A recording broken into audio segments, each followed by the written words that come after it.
চাঁদা না দেয়ায় সিলেটের পিডিবির বিদ্যুৎ কেন্দ্রের জেটি নির্মাণ কাজ বন্ধ করে দিয়েছে সন্ত্রাসীরা। তাদের ভয়ে জেটি নির্মাণের ঠিকাদার প্রতিষ্ঠানের কর্মকর্তারাও এলাকা ছাড়া। সিলেটের কুমারগাঁও বিদ্যুৎ কেন্দ্র সম্প্রসারণের জন্য সুরমা নদীতে অস্থায়ী জেটি নির্মাণের কাজ করছিল এএমএস লজিস্টিক কোম্পানি লিমিটেড। পুলিশের কাছে অভিযোগ করার পর তারা ঘটনা তদন্ত করছে। সিলেট প্রতিনিধি মইনুল হাসান টিটুর তথ্য ও ছবিতে আরও জানাচ্ছেন কাজী ফরিদ।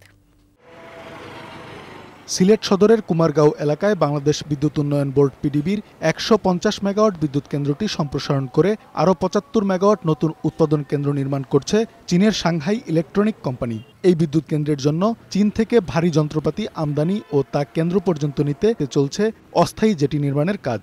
চীনের হানসা মেয়র কোম্পানির স্থানীয় এজেন্ট হিসেবে এই কাজ করছিল এএমএমএস লজিস্টিক কোম্পানি লিমিটেড। প্রকল্পের দায়িত্বপ্রাপ্ত এএমএমএস লজিস্টিক কোম্পানির কর্মকর্তা মোহাম্মদ শাহরিয়ার অভিযোগ করেন, স্থানীয় কিছু সন্ত্রাসী তাদের কাছে ১০ লাখ টাকা চাঁদা দাবি করে। চাঁদা না দেয়ায় গত ১৭ই মার্চ অস্ত্রের মুখে তাকে তুলে নিয়ে যায়। সিলেটে আমরা একটা জেটি বানানোর প্রজেক্টে গেছিলাম, তখন আমাদেরকে ওখানে লোকাল মেম্বার, তার সাথে ছাত্রলীগের কিছু নেতা, ওরা আমাদেরকে বলছে যে আমাদেরকে টাকা দিবা অথবা তোমাদের এখানে কাজ বন্ধ। এটাতে আমি রাজি হই নাই।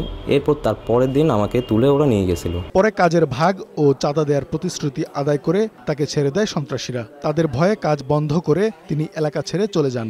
বিষয়টি তিনি চীনা প্রতিষ্ঠানের কর্মকর্তাদের জানিয়েছেন। বন্দুক ধরার পরে বলছে, তুই কি আমাকে কাজ দিবি কি দিবি না? তখন আমি প্রাণ ভয়ে বলে দিয়েছি, ঠিক আছে, আমি চাইনিজের সাথে কথা বলে আপনাকে কাজটা দিব। আমি আমার চাইনিজ প্রিন্সিপালকে যখন বলছি, এখন কাজ দেওয়ার এখতিয়ার তো আমার নাই বা চাইনিজদেরও নাই। সন্ত্রাসীদের চাঁদা দাবির বিষয়টি পুলিশের ঊর্ধ্বতন কর্মকর্তাদের জানানো হয়েছে। এ বিষয়ে সিলেট মহানগর পুলিশের অতিরিক্ত উপকমিশনার জানান, তারা ঘটনা তদন্ত করছেন এবং প্রকল্পের কাজের সর্বোচ্চ নিরাপত্তার ব্যবস্থা নিয়েছেন। কোনো রকম কেউ তাদের কাজে ডিস্টার্ব করে বা কোনো রকম, তাহলে সেক্ষেত্রে অবশ্যই পুলিশ প্রয়োজনীয় ব্যবস্থা গ্রহণ করবে।